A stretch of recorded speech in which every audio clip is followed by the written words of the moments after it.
Anyway, waxay wataan Chevy Suburban ama Tahoe oo cadaan ah. She's sitting in the back. Dahab yar ayaa la wataa. Waxa leeyahay kaale dahabkan taabo ama fiiriya lagu leeyahay. Katiinad waaye. $5 ba igu tir $5. Marka I already know because I know a brother that had the same experience before. oo hadda xanuunsan.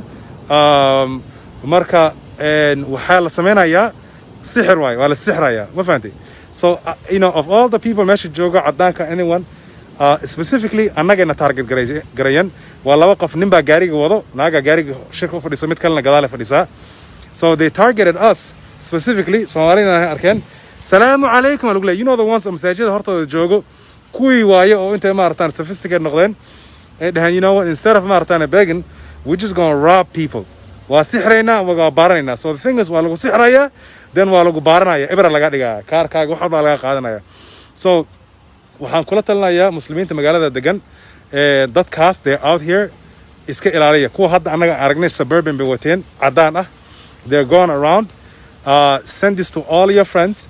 Is ilaaliya yaa lidin sixrina haddaa maarta haddii lidin sixro waxa waaye dee caafimaadkiinina waa weynaysaan at the same time waa lidin dhacaya. Ma fahantay?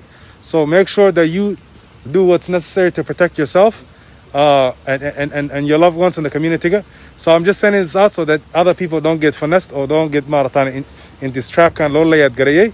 Marka they're out here in Magaalada, they're going around, they've been doing this for a long time. Yaa lagu sixrin is ilaali. Ma fahantay? Share this with everybody that you know.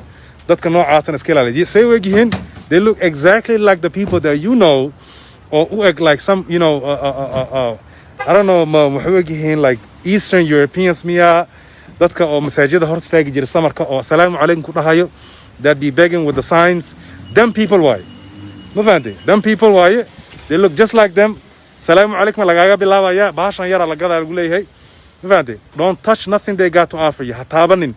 Ka fogo shadaag iska naar ka carar. Get their license plates, call the police on them or do what you got to do. Be safe out here.